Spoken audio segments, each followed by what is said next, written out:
શિવજીનું અપમાન કરવા માટે યજ્ઞનું આયોજન કરે છે સાહેબ. ને કેવો યજ્ઞ, ન ભૂતો ન ભવિષ્ય, એવો યજ્ઞ ન થાય કોઈ દિવસ સાહેબ. દક્ષ પ્રજાપતિ યજ્ઞનું આયોજન કરે છે, બધાને આમંત્રણ આપે છે, દેવો ગંધર્વો સુર મુનિ બધાને આમંત્રણ આપે છે, બધા આવે છે. પણ ઇન્વિટેશન કાર્ડ જે હતું ને, એ કાર્ડની અંદર લખ્યું કે જે પણ લોકો આવો ને વાયા કૈલાસ કરવાના. શિવજીને આમંત્રણ નહોતું આપ્યું, પણ શું કીધું તો કે વાયા કૈલાસ કરવા, કૈલાસની ઉપરથી આવવાનું. શિવજીને જેલિસી ફીલ થવી જોઈએ. વાયા કૈલાસ કરવાના. બધા પોતાના પુષ્પક વિમાનો લઈ લઈને ઉપડ્યા કૈલાસની ઉપરથી. શિવજી જોવે છે, શિવજીને ખબર પડી ગઈ એટલે પાર્વતીને સતીમાને બોલાવ્યા એને કે અહીંયા આવો, હું તમને કથા કહું, રામકથા કહું. રામકથા ચાલુ કરે છે, પણ સતીમાનું મન કથામાં આજે લાગતું કે જોવે છે એક પછી એક વિમાન ક્યાં જાય છે. પહેલા તો શિવજીએ જવાબ ના આપ્યો, બીજું ગયું, ત્રીજું ગયું. વિમાન ઉપર વિમાન ઉડે, દુબઈ, લંડન, આફ્રિકા, અમેરિકા. આપણને વિચાર થાય કે મારે જવું છે. વિમાન ઉપર વિમાન ઉડે છે સાહેબ. એટલે સતીએ મહાદેવને પાછો પ્રશ્ન કર્યો, પ્રભુ જણાવો ને ક્યાં જાય છે આ લોકો. મહાદેવ કહે છે કે તમારા પિતાએ યજ્ઞનું આયોજન કર્યું છે અને ત્યાં બધા જાય છે. આપણને આમંત્રણ નથી એટલે આપણે જવાય નહીં. સતી કહે છે કે બાપની ઘેરે જવા માટે આમંત્રણની જરૂર ન હોવી જોઈએ.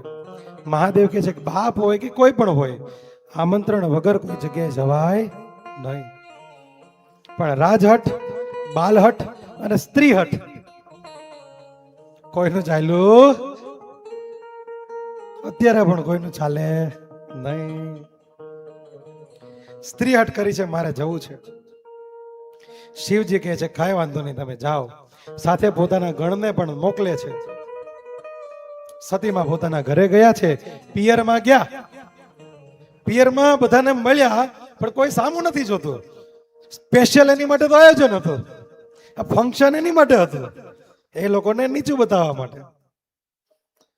પિતાના પગે લાગે છે, પણ પિતા મોં ફેરવી દે છે સાહેબ. દીકરીને મળતા નથી.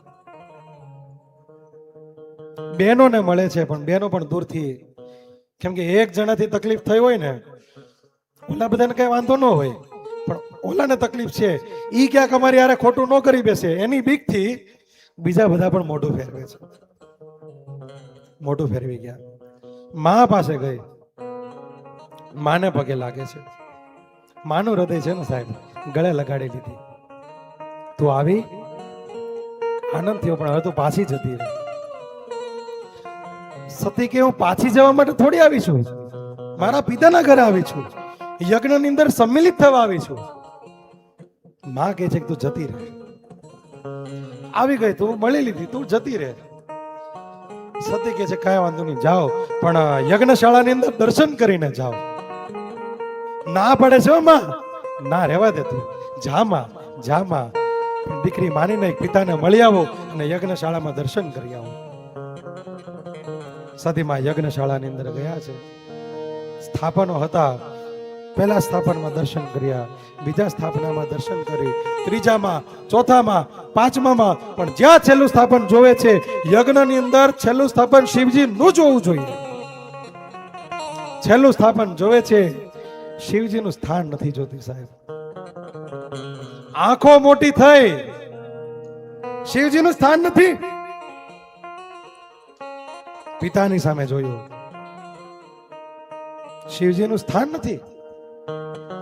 સ્ત્રી છે ને, પોતાના પિયરમાં જેમ સ્ત્રી પોતાના સાસરીમાં પોતાના પિતાનું અપમાન સહન ન કરી શકે, તે જ રીતે પિયરમાં પતિનું અપમાન સહન કરવું જોઈએ નહીં. સતીમાં અહીંયા શીખવાડે છે. પિયરમાં પતિનું અપમાન થયું, શિવજીનું સ્થાપન નથી. આંખો લાલ થઈ છે સાહેબ, શરીર ધ્રુજવા માંડ્યું છે, કપ કાપવા માંડ્યું છે સાહેબ. સાહેબ કહે છે બૂમ પાડીને, સુનહુ સભા સદા સકલમ નિંદા, કહી સુની જીને શિવ નિંદા. સાંભળો મુનિઓ, જેણે જેણે પણ શંકરની નિંદા સાંભળી છે, જેણે જેણે શંકરની નિંદા જોઈ છે, એની ખેર નથી સાહેબ. શરીર ધ્રુજવા માંડ્યું છે, વાળ છૂટા થવા માંડ્યા છે, આંખો લાલ થવા માંડી છે, બોલે છે તો એમ લાગે છે કે અગ્નિની જ્વાળા નીકળે છે સાહેબ. આભૂષણો જે પહેર્યા તે તૂટવા લાગ્યા છે સાહેબ. વસ્ત્રનો રંગ બદલાવા માંડ્યો, લાલ કલરના વસ્ત્ર થવા માંડ્યા છે સાહેબ. જમણા પગનો અંગૂઠો ધરતીમાં દબાવે છે, યોગાગ્નિ પ્રગટ કરે છે સાહેબ. સતી યજ્ઞની અંદર બળવા માંડે છે. આ બાજુ દક્ષના શિવજીના જે ગણ હતા એ દોડીને જાય છે મહાદેવ પાસે. શ્રી સતીનો દેહ ત્યાગ થયો, અગ્નિ પ્રવેશ થયો છે. શિવજીને સમાચાર આપે છે, પણ શિવજીને સમાચાર આપવા માટે ગયા, શિવજી આંખો બંધ કરીને બેઠા છે. સમાચાર આપવા, પણ આપવા કેવી રીતે? આ સમાચાર આપે છે, કર્પૂર ગૌરમ કરુણાવતારમ સંસાર સારમ ભુજગેન્દ્ર હારમ સદા વસંતમ હૃદયારવિંદે ભવમ ભવાની રહિતમ નમામિ. શિવજીની આંખો ખુલી. ભવાની રહિત, ભવાની વગર કોણ છે, કોની તાકાત થઈ? આંખો ખોલી છે. સમાચાર આપ્યા, દક્ષના યજ્ઞની અંદર સતીનો દેહ ત્યાગ થયો છે. શિવજીને જટા ખોલવા માંડી. જટા ખોલી ગઈ સાહેબ. જટાને પછાડી છે, વીરભદ્રને ઉત્પન્ન કરી. આજ્ઞા કરી, દક્ષના યજ્ઞમાં જાઓ, યજ્ઞનો વિધ્વાંસ કરી નાખો. ખુલ્લી તરવાર લઈને વીરભદ્ર દોડે છે. યજ્ઞશાળાની અંદર ઋષિઓને દાઢી પકડીને ખેંચ્યા છે, સંતોને વાળ પકડીને ખેંચ્યા છે, અને દક્ષ પ્રજાપતિને મોઢું પકડીને લાવ્યા છે સાહેબ. આમ જટા પકડી દક્ષ પ્રજાપતિની અને કહે છે કે મારા સ્વામીની આજ્ઞા છે. અરે સ્વામીની આજ્ઞા તો દૂર, આજે હું મા વગરનો થયો છું. ખુલ્લી તલવારથી દક્ષ પ્રજાપતિનું માથું કાપી નાખે છે. યજ્ઞની અંદર હોમી દે છે. યજ્ઞની અંદર હોમી દીધું. આ બધું શિવજી આવે છે, સતીનો દેહ બળતો દેહ હાથમાં લે છે, અને બાપુ શિવજી તાંડવ કરે છે સાહેબ.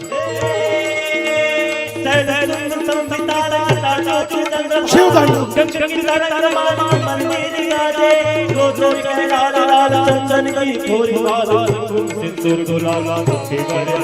પૃથ્વી હલવા માંડી છે. પૃથ્વી ઉપર પ્રલય આવવાની તૈયારી છે સાહેબ.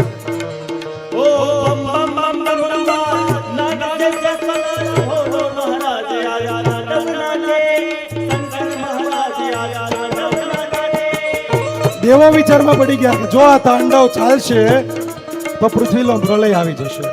બધા દેવો ગયા છે, પ્રાર્થના કરે છે. ભોળાનાથ શાંત નથી થતા. ભગવાન વિષ્ણુ પરમાત્મા આવે છે સુદર્શન ચક્રથી. સતીના જે શરીર હતું, બળતું શરીર હતું, એના 51 ટુકડા કરે છે, અને એ ટુકડા જ્યાં જ્યાં પણ પડે છે ત્યાં 51 શક્તિપીઠની રચના થાય છે. બોલી 51 શક્તિપીઠ કી.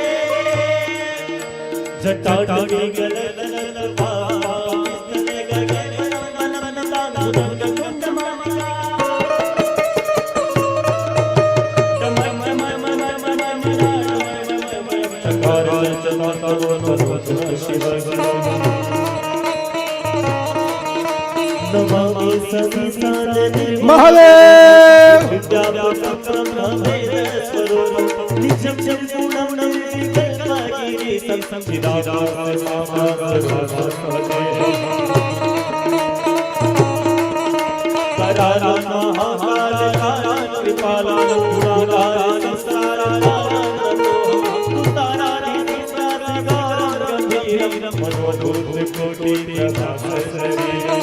જેવું શરીર હાથમાંથી ગાયબ થયું, 51 ટુકડા થયા, મહાદેવને ભાન થયું કે હું કોણ છું.